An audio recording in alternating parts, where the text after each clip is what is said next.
The following is a presentation of Muddy River News.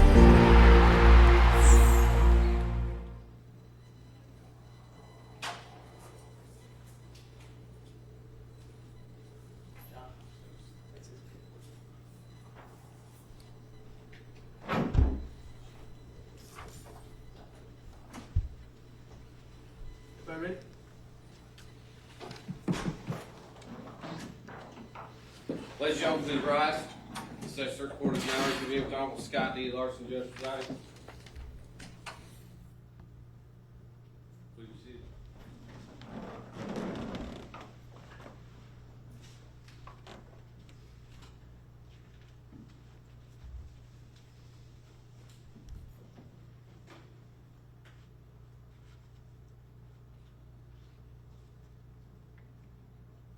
All right, we are on record. Here we go.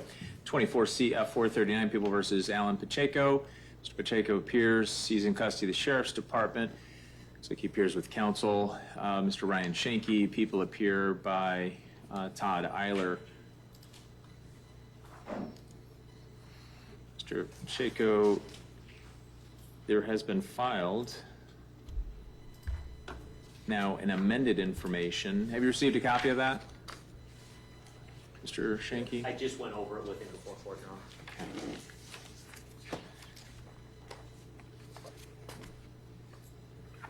Mr. Pacheco, I'm going to advise you as to the nature of the charges that are set out in the amended information. The next thing we're going to do is the state has filed a petition for detention,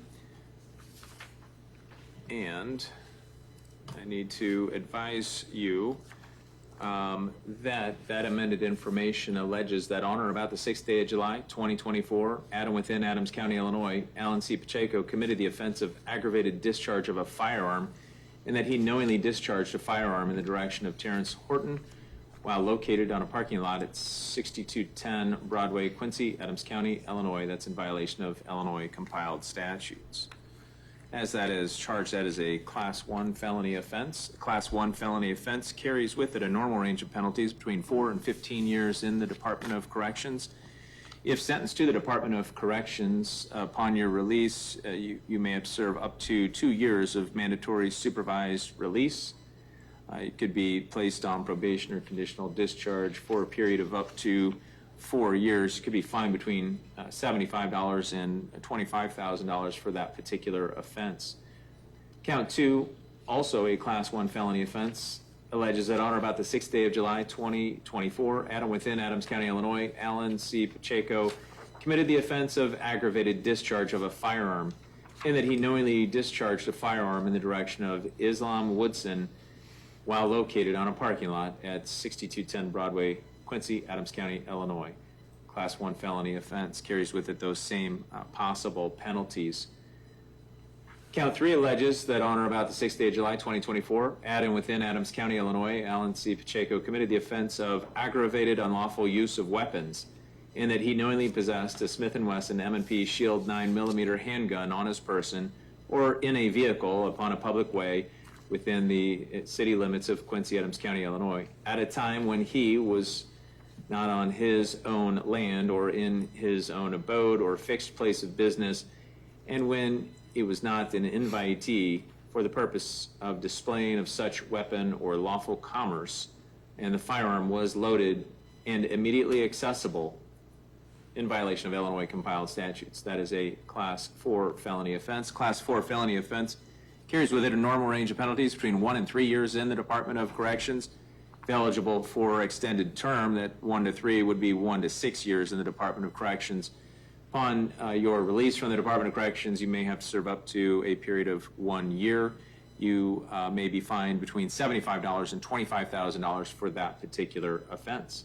Finally, count 4 alleges that on or about the 6th day of July, 2024, at and within Adams County, Illinois, Alan C. Pacheco committed the offense of aggravated battery with a firearm, in that he, in committing a battery in violation of Illinois compiled statutes, knowingly and by means of the discharging of a firearm, being a Smith & Wesson M&P Shield 9mm handgun, thereby causing injury to Terrence Horton in violation of Illinois compiled statutes. It is a Class X felony offense. A Class X felony offense carries with it a normal range of penalties between 6 and 30 years in the Department of Corrections. Upon serving any term to the Department of Corrections, your release therefrom, you would have to serve a period of up to 3 years of mandatory supervised release. As this is charged, this is a mandatory Department of Corrections sentence, meaning if you pled guilty or were found guilty of this particular count, probation would not be eligible, and it would be a Department of Corrections sentence. Mr. Pacheco, do you think you understand the nature of the charges that are outlined in the amended information and the possible range of penalties? All right. People have filed a petition for detention.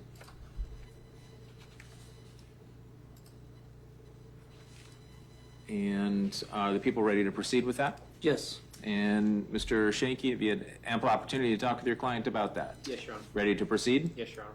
All right, Mr. Eiler. Your Honor, first for the record, I want to make sure that attached to the initial charging document and a part of the court file is the preliminary law enforcement arrest report that was submitted, because that is the report that we would be offering into evidence. It is. All right.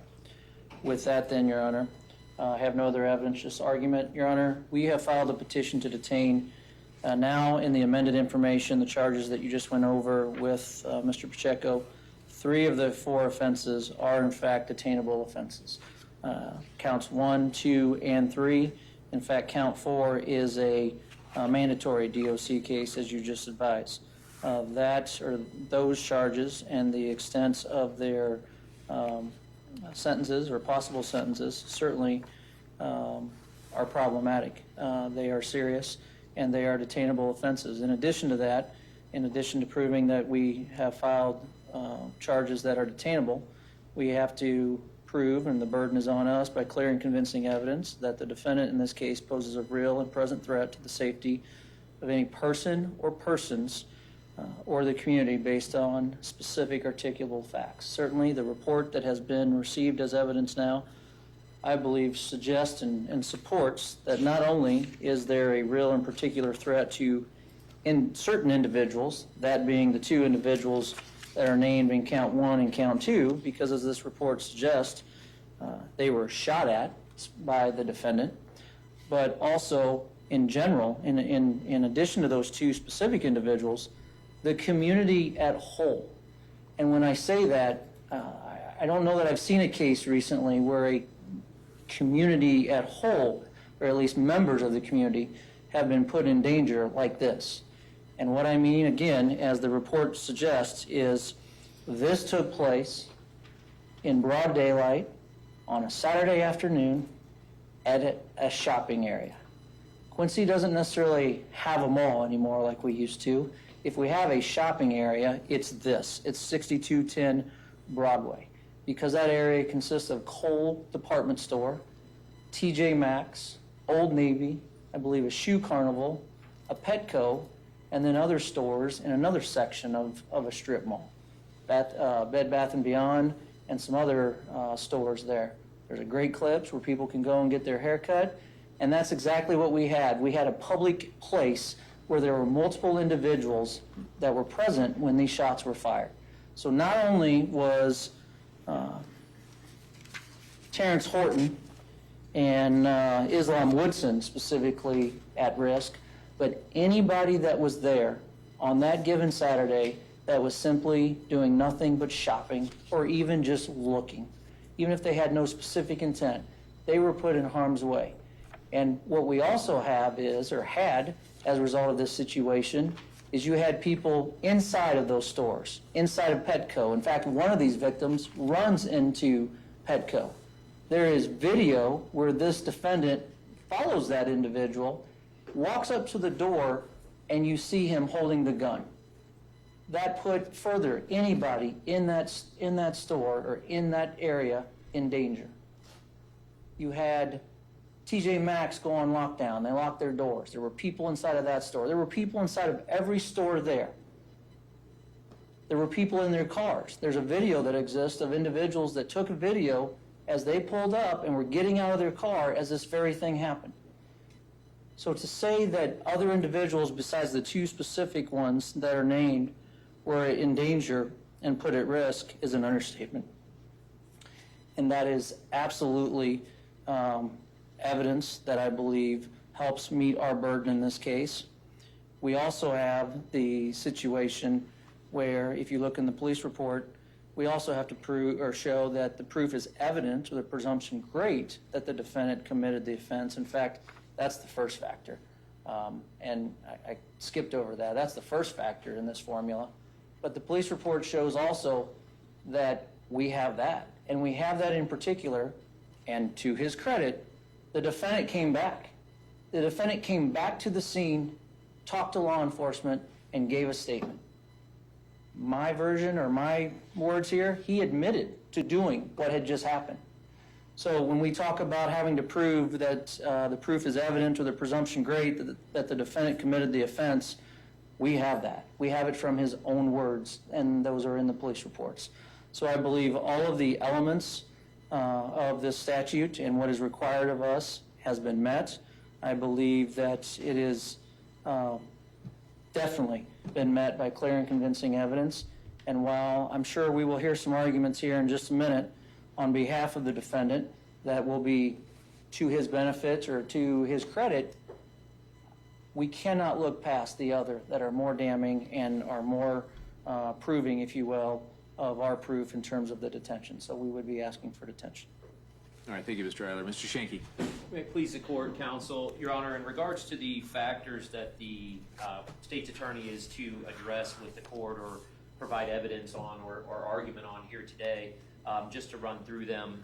In regards to the nature and the circumstances of the offense, I'm not here today, Your Honor, to argue that these aren't serious offenses. Obviously, anybody that reads or hears the charging documents read would understand that Mr. Eiler and the state's attorney's office have filed serious offenses against the defendant. Certainly, my first argument would be, obviously, as the court is well aware, the defendant enjoys the right or the presumption of innocence. I understand Mr. Eiler suggests or indicates that there's been a police report filed with the charging documents. Again, it's the police report. There may be things in there that are admissible. There may not be. But Mr. Pacheco is to enjoy the presumption of innocence at this stage in the proceeding. He's not been found guilty. He's not pled guilty. So the presumption is his, and it's the presumption of innocence. When you look at the other factors, Your Honor, in regards to factor number 2, it talks about the weight of the evidence against the defendant. I think that's probably more what Mr. Eiler was talking about in terms of there being a police report where Mr. Pacheco did return to the scene and talk to police officers and did cooperate with law enforcement and other entities on scene. I'll talk more about that in regards to factor number 5, but I will also mention it now. I think Mr. Eiler and I have talked about this incident. Mr. Eiler and I, during our discussions, there were circumstances that arose in this situation where Mr. Horton and Mr. Woodson, and I believe there will be videos of this once the videos have been subpoenaed and provided to law enforcement and ultimately provided to me, that will suggest that Mr. Horton and Mr. Woodson put themselves in this danger that Mr. Eiler wants to say they're at risk of on behalf of Mr. Pacheco or because of Mr. Pacheco, in that Mr. Woodson and Mr. Horton created a disturbance in TJ Maxx with Mr. Pacheco, which I understand we're going to be getting those videos as well, had a prior disturbance with Mr. Pacheco of their own doing, or at least of Mr. Woodson's own doing. And then as Mr. Pacheco and his significant other left TJ Maxx and went and got in their car, we believe the evidence in the videos will confirm that they got into their car, they were ready to leave. Mr. Woodson and Mr. Horton blocked them in, parked behind them, got out of their vehicles, and approached Mr. Pacheco's vehicle on the driver's side, where they had some verbal altercations. Mr. Pacheco had his window down, and at the end result of those verbal discussions or altercations were that Mr. Woodson and Mr. Horton, unprompted by Mr. Pacheco, began to attack him in his own vehicle. punching him repeatedly, bloodying his face. And so we firmly believe there will be significant evidence presented in this case going towards factor number 2. There will be significant evidence of self-defense in this case. Mr. Pacheco is a citizen. He is a valid FOID card holder, and he had a weapon in his vehicle to protect himself, which he was legally allowed to do. I know there's an allegation in count 3 that he may have not had it stored properly, but at this point it's an allegation. I don't think the state has information to suggest how it was stored. I mean, obviously Mr. Pacheco had to get it out to use it for self-defense in our position, based on Mr. Horton and Mr. Woodson attacking him and his significant other in their vehicle after they had boxed them in and prevented them from backing up and leaving the store. So in regards to factor number 2, Judge, we think while there may be evidence to support that the weapon was discharged, we also believe there's going to be significant evidence to support Mr. Pacheco's position of self-defense in this case. Factor number 3, Your Honor, is the history and characteristics of the defendant. Mr. Eiler, I think, maybe touched on this, but not really. Mr. Pacheco has never been in trouble before. I think he's had 1 traffic ticket. He's had no violent offenses. He's had no felonies. He's had no misdemeanors. As far as I've been able to find, he's had 1 traffic matter. Mr. Pacheco is a full-time student at John Wood Community College. He's got 1 year left on his degree he's seeking to be an electrician. He's also, while he's going to John Wood Community College, a full-time employee at Jansen Electric. He works there Monday to Friday. His significant other tells me he works approximately 7 a.m. to 3 p.m. And in her words, they're adults that go to work. She's a dental hygienist at Hannibal Dental Group and Quincy Dental Center. So they go to work, they come home, they don't make waves. They've never been in trouble before, either of them. They're not out looking for trouble. They're not out creating trouble in the community. This is a case that I believe the evidence will show that Mr. Horton and Mr. Woodson created this situation and created the events that transpired after they engaged Mr. Pacheco in his vehicle. It's my understanding, Your Honor, that in regards to number 4, where Mr. Eiler got into the nature and seriousness of the threat, he's indicating that Mr. Pacheco and Mr. Woodson were in danger on the day of the event. As I read these factors, Judge, when we're talking about pretrial detention, it's the nature and seriousness of the threat going forward, not what the perceived or what the alleged incident was. It's if Mr. Pacheco is released, what is the nature and seriousness of the threat to any individual or the community at large? As I've already touched on, I'm not going to go over it again. I think Mr. Horton and Mr. Woodson will be proven to have brought this on themselves once the evidence comes out. I understand, and Mr. Pacheco regrets, I've talked to him about it, he regrets what happened in terms of the shots being fired, but firmly believes he was doing it to protect himself and his significant other from the attack by Mr. Horton and Mr. Woodson. In regards to once he was out of the vehicle, I have not seen the video. I know Mr. Eiler is suggesting there's some video of him walking around the parking lot. That's not been provided. That's not been anything that I've had the opportunity to review with Mr. Pacheco. I'm not impugning Mr. Eiler's credibility with the court. I just haven't seen it, so I can't comment on it. I can't comment on his characteristic of him walking with the gun up to the door and looking like he's chasing after this victim that went into the Petco. All I can suggest, Your Honor, is I think going to the nature and seriousness of the threat if Mr. Pacheco is released is piggybacking on number 3, or factor number 3, is he's never been in trouble before. He's an upstanding member of the community. He is a full-time student. He's a full-time employee. He's got a significant other that is also a full-time employee. And I don't believe, other than the incident that, again, was brought upon by the alleged victims of this crime, he would not be here today. He would not be a risk or a danger. We wouldn't know who Alan Christopher Pacheco was, or the court system would. In regards to the final factor, Your Honor, in regards to the risk of obstructing the judicial process or the process as a whole, I think as Mr. Eiler, he did not really address that factor, but that is a factor the court's to consider in making a pretrial detention ruling. I don't think that, obviously, as Mr. Pacheco has never been in trouble before, I don't think he's a risk of obstructing the judicial process. And as Mr. Eiler brought up, quite to the contrary, in the commotion of what happened and the adrenaline and everything going on when shots are fired, he's trying to protect himself and his significant other. They get in the car, they leave, and he returns voluntarily to the scene to make a police report, to cooperate with law enforcement, and in no way tried to run, no way tried to, as the statute suggests, obstruct the judicial process. Mr. Pacheco has ties to the area. He's integrated into the community.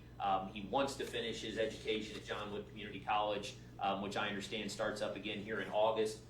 In the meantime, he's a full-time employee at Jansen Electric. It's my understanding that the employer is welcoming him back as soon as he's released, if he is. So it's not a situation where he would be released without employment. And as such, Your Honor, I believe that given the other factors that I've argued in regards to the self-defense portion of this, the lack of a criminal history, and his willingness to return to the scene unprompted, not pursued in any way, to cooperate with law enforcement, suggests that he wants to be a part of the process. He wants to have his day in court, argue for his exoneration, and I believe that the court should deny the state's petition to detain him and should set pretrial release conditions that the court may deem appropriate. Certainly, if the court gets to that point, Your Honor, I think there are steps that can be taken. He could be placed on house arrest, only allowed to go to school and or work, not be out in the community where he could potentially run into these individuals or run into any other individuals that may know them. But I think the court could fashion pretrial release conditions that would protect not only the community and the alleged victims, but also Mr. Pacheco and his significant other, and allow him to continue down the path that he was on before Mr. Woodson and Mr. Horton instigated this situation at TJ Maxx by attacking him in his vehicle. So we would ask that it be denied and he be released, Your Honor. Thank you, Mr. Schuenke. Mr. Eiler. I think 3 points. One, Mr. Schuenke talked about the storing or the legally storing of the weapon in the vehicle as it relates to count 3. The police report that you have before you suggests otherwise. Certainly, that can be dealt with and litigated, and whether or not we can prove that. But the police report that you have, and thus the evidence that has been admitted, suggests that that weapon, which was told, the information was told to police by Mr. Pacheco, the manner in which he had it and where he had it, gave rise to count 3. It was not, I would suggest, legally stored. Number 2, I'm not going to stand here and try or litigate the affirmative defense of self-defense here today, because I know that no doubt that's coming. But here's what I would say, and this is all supported by the police reports. Even if a situation arose and actions were taken that gave rise to a self-defense act or action, the second that situation is diffused or the threat is averted, thus individuals are running away, there's a duty to retreat. That's not what this gentleman did. He gets out of his car, and we believe the evidence shows fired at least 2 more times. And let me just read one sentence in the police report. It's the very last sentence of page, 3, the very first page of the probable cause statement. Pacheco stated that he fired in the direction of Woodson but intentionally shot at the ground in an effort to scare Woodson. By getting out of that car, walking around, and firing in the direction, I don't care if you shot at the ground or not, if that's true, in the direction of an individual that is running away and going into a shopping store, department store, whatever we want to call it, that is problematic. The second he got out of that car and took further action, that alleged affirmative defense or self-defense came to an end. That's for another day. But the report that you have has information in there that gives rise to my arguments, in contrary to the self-defense argument somehow being the golden ticket that gets Mr. Pacheco out of jail today. Number 3, I assumed and suspected that we would hear about the good deeds, if you will, of Mr. Pacheco in terms of the information that is in the pretrial investigative report from the pretrial services. There are a lot of good things. He's been here apparently for 2 years. He's employed. He has a job. There's no history of drug use, no history of mental health issues, no history of medical issues. He's not actively on any form of supervision, probation, no failures to appear. That's all good and well. In fact, if you even look at the VPRE score, it says that he is, it can't be any less of a threat or risk, if you will, to reoffend. But here's what I would say. He was, in essence, already on that pretrial services. He was already not a threat to us. There is nothing in this report that says this guy was on anybody's radar and then we had any reason to be, that he was a threat. But he was on the day in question. And his actions went far beyond that by shooting at people in a crowded shopping area. And that is the reason that he should be detained. Thank you. Thank you, Mr. Eiler. The court has in front of the petition to detain. It's the state's burden of proof. They must prove these allegations by clear and convincing evidence. As has been stated by both counsel, the elements are that the proof is evident or the presumption great that the person committed the offense as set out in the amended information. And as Mr. Schuenke has indicated, not really disputing that, does direct the court to sort of the self-defense, if you will. And on that issue, it's really not something the court has to take up at this point in time. I can refer you to People versus Gatewood, 24 Illinois App, 1st District 240069. In that case, it dealt with a similar situation, raising a claim of self-defense at the pretrial proceedings. Ultimately, the court indicated whether the defendant was legally justified in committing the offenses is of no consequence to the state's burden on the elements at issue. So certainly understand that, and looking at the report, that is for another day. That's why you go back to the first element, and it's really not being disputed. So then we're looking at the second and third elements. Does the defendant pose a real and present threat of safety to specific persons or the community? People have indicated it's really both. What the court has in front of it, the court can make the finding that the state has sustained its burden by clear and convincing evidence for the reasons set out by Mr. Eiler. A seriously dangerous situation. I understand that it is Mr. Pacheco, as has been argued by his attorney, was in some type of self-defense mode or acting in some self-defense mode, but that soon changed, and then he became the pursuer in a public shopping area. The court can consider that in and of itself is a dangerous situation. The court can consider also the intimidation factor, as has been set out by Mr. Eiler. An individual shooting in the direction of another individual can quite possibly be the most intimidating factor of factors.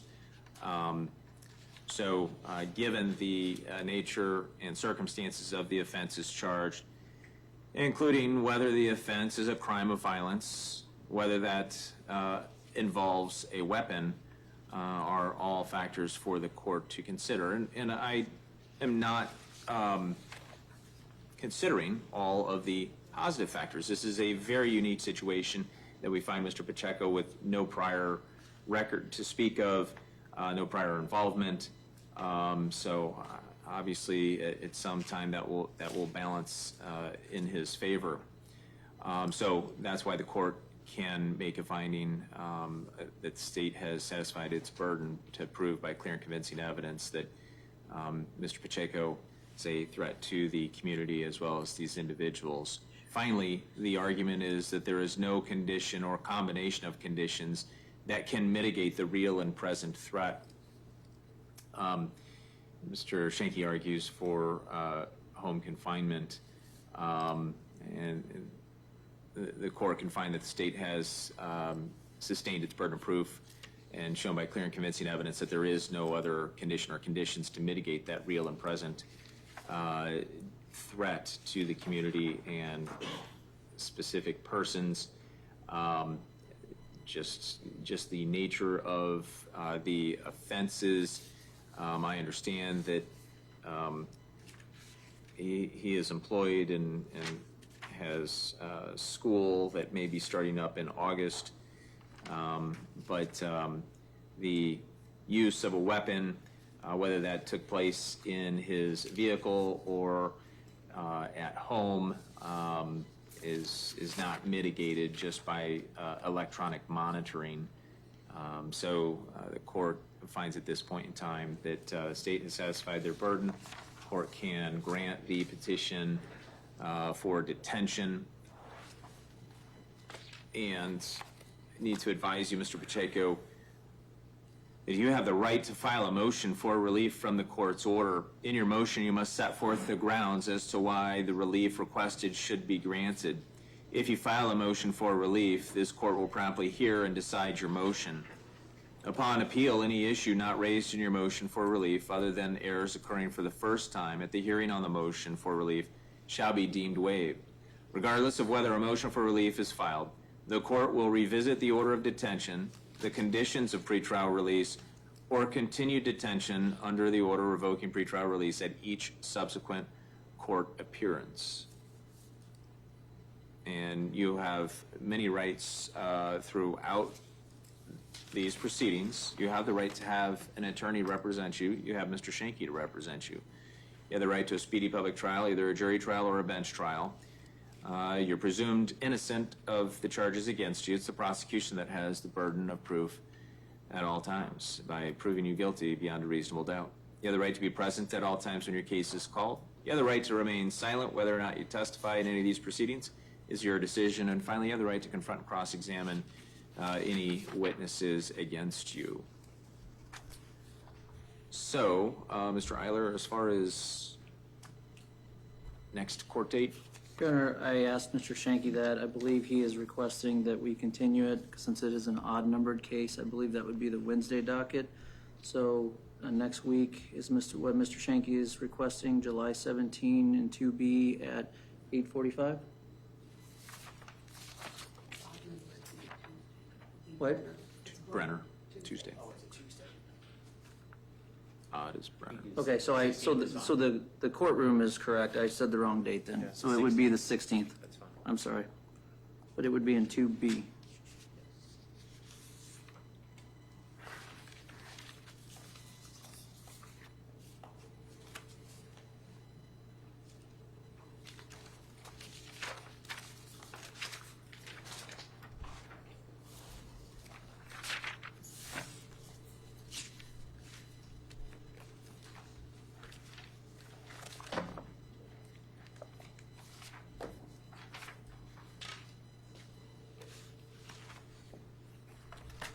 And Judge, if you would look at the detention order, I marked two of the factors that I think it's obvious that you made findings, but if you would just double check and see if you want any of the other ones and or add any additional information under the other. I did put some language in there, but if you don't want that in there, please cross it out, or if there's something else that you want specifically a part of that order. Thank you.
No.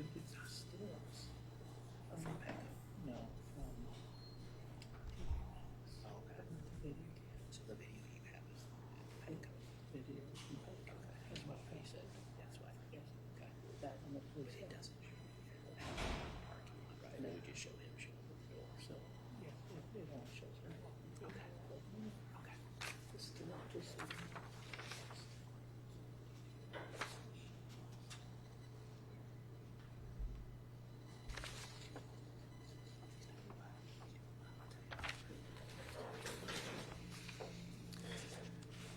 Charlie, I think I just doubled up on what you put in the other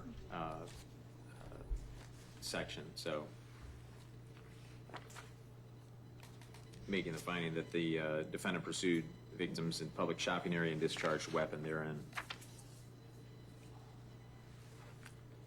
Which is similar to what you have in paragraph 11.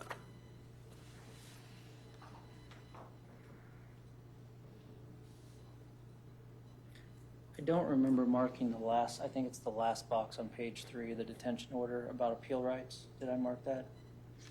I think it's the last No. box on there.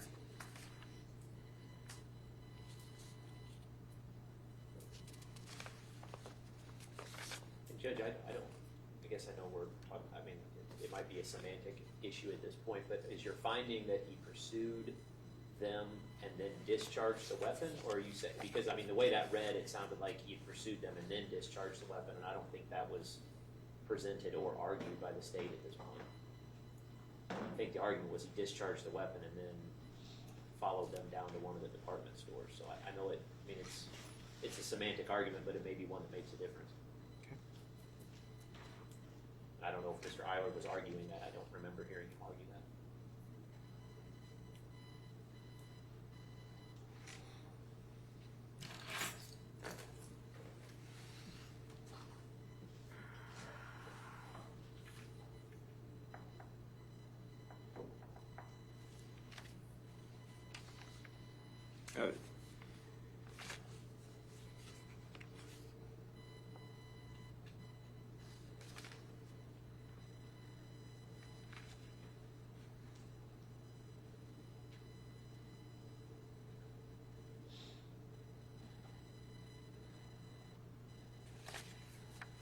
There is the box.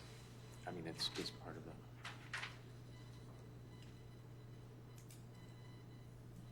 It's kind of.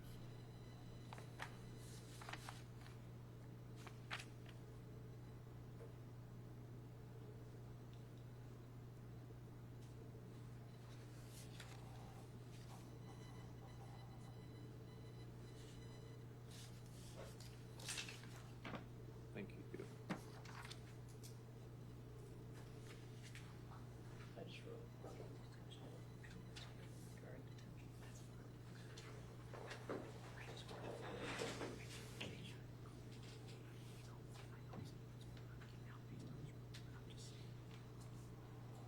Pursuing them and discharging them. I think what you actually said. I don't know who wrote that.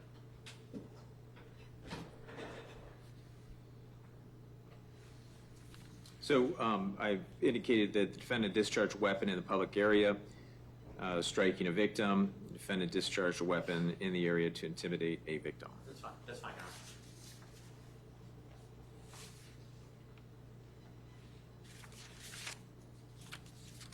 Honor. All right. For purposes of these orders, anything further from the people? No, thank you. Mr. Schuenke? No, Your Honor, thank you. All right. Thank you. Cause will be in recess. All rise. Session is now recessed.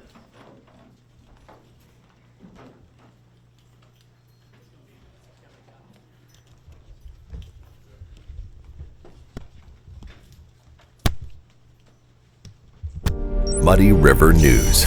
Our home, our news.